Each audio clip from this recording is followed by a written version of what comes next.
All right, let's go ahead and get started with the House District 25 debate. Thank you all. I'm just going to repeat really quickly so that everybody knows. Bathrooms are downstairs. This is a lightning round Q&A, so it's a little bit faster format. Questions have been submitted by Westside community members to the League of Women Voters of Salt Lake, as well as the Westside Coalition. Everybody gets about 1 minute to answer their questions. Otherwise, unless we say it's like a 15-second or a 30-second type thing, depending on the format here. You as the audience, you've all been great, but please hold your applause until the end. And we're going to go ahead and get started here. I'm going to first ask you to start to state your names, and we're going to start with you. Rebecca IPSON. Closer? Okay, Rebecca IPSON. Hi everyone, my name is Angela Romero. Okay, first question. What community project or policy that you've worked on are you most proud of, and why? Again, what community project or policy that you've worked on are you most proud of, and why? We're going to start with Rebecca IPSON. There's a project that's going on in West Valley City called Operation My Hometown, and I've been a part of that. I volunteer my time teaching piano lessons, and I think it's a really great opportunity for people who can't afford lessons. So I'm really pleased that I am able to do that and help my community in that way. Angela Romero. Thank you, Ben. Myself and Dr. Daniel Mendoza, he's an atmospheric scientist, we have been working with Salt Lake City School District to identify air quality. And what we did is we wanted to measure air quality not only outside of the buildings, but inside the school. And so that is a community project for us. And so what we're doing with that data is providing information to Salt Lake City School District and to other schools about air quality in schools and about better ways to filter the air, but also ensuring that kids aren't playing outside when the air is dirty, because as you know, on the west side, the air quality is not the same here in Salt Lake City or even in West Valley. The further west you go, the dirtier the air is, and so that is a project that we've been working on because we want to ensure that our kids are breathing clean air. Thank you both very much. Next question, what will you do to improve air quality and promote environmental justice for the West Side? We are going to start with Angela Romero. Thank you, Ben. As I mentioned, myself, Senator Escamilla, and Representative Hollins have been working with Dr. Daniel Mendoza, who's an atmospheric scientist up at the University of Utah. We were able to secure funding for air monitors on our tracks line. So we were measuring air quality based off of that. We also worked with him to ensure that when we were looking at the inland port, we had air monitors. We were also measuring water, and we were also looking at sound and light pollution.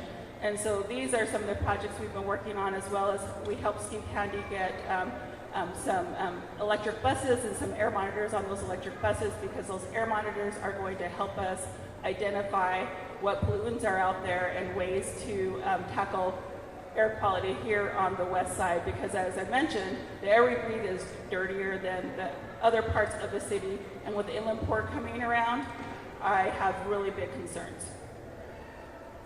Rebecca IPSON.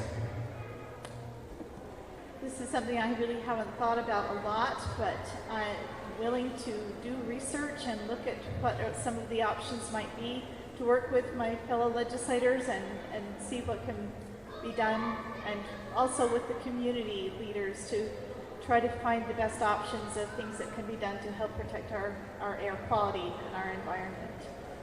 Thank you. Thank you both. Third question, do you feel that the state has overreached in limiting what local governments can and cannot do? In what areas would it be appropriate for the state to limit local government power? We're going to start with Rebecca IPSON on this. Yes, I do believe that the state has overreached some of the things. I think there's a lot that needs to be controlled at a local level, that if it can be done at a local level, it should not be done at a state level. I would have to look into what some of those particular issues might be, but I think when the government is closer to the people and making the decisions, it's a lot better for everyone involved. Thank you, Rebecca. Angela Romero. Well, I would like to start with Operation Rio Grande.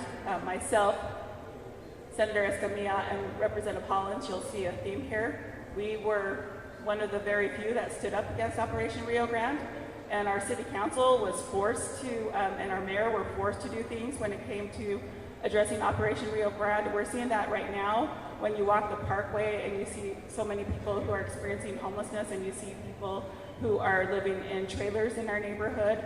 And we're trying to work with the city right now to find some solutions. The other thing we can talk about is vaccines and mask mandates. And another thing is the inland port. The inland port is a huge example of that, and we're looking at the transparency issues right now. And so, again, the state, in particular when it comes to Salt Lake City, and not talking about West Valley because my district is West Valley and Salt Lake City, but in particular when it comes to Salt Lake City, the state doesn't like what we do, and so they're always interfering with what we do. Thank you both. Next question. What do you think the role of a state legislator should be in ensuring that the Utah Inland Port is successful? We will start with Angela Romero. Well, as Representative Hollins mentioned earlier, it's about transparency. One of the reasons why we voted for the only inland port bill that we voted for is because we wanted to make sure there was an environmental assessment as part of that bill, which happened this last legislative session. We also wanted to ensure that the money was going to be reinvested back into our communities. And so we told Representative Schultz, who was the main person of that bill, we would not support him in that bill if he didn't put the border of the railroad tracks, so that any money that was brought in from the inland port was coming back specifically to the west side. And we wanted to ensure that the west side would receive those funding and those services. But really, with the different structure of the board and with having our councilwoman on the board, even though she's not a voting member, I have more faith that there will be some more transparency. But we can't be having what's going on right now, as we saw in the audit report, continue, because it's a waste of taxpayers' money. Rebecca Ibsen. I think I probably agree with Angela on a lot of these issues regarding the inland port. It's not something I know a lot of details about. Since I live in West Valley City, I'm not as up to date on some of the issues affecting Salt Lake City. My husband has family that lives in Salt Lake City, so I am aware of some things, but it's something that I would definitely look into and try to work with other people and try to find what is best to help the community and regarding the inland port and the things there. Thank you.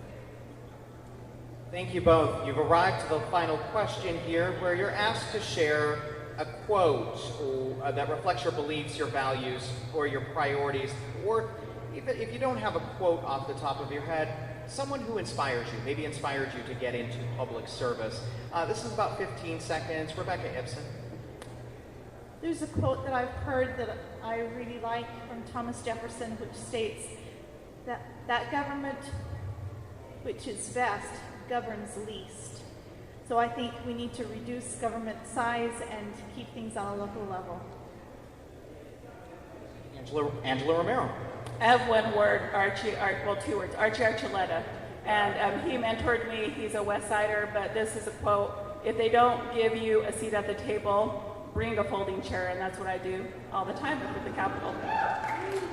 Please hold your applause, but this is the final question. This is it. So go ahead and give both candidates a round of applause. Thank you both. The candidates will be downstairs to answer any additional questions that you may have. We will take a brief break, and next up, Salt Lake County District 1, Arlen Bradshaw and Richard Barnes. Thank you.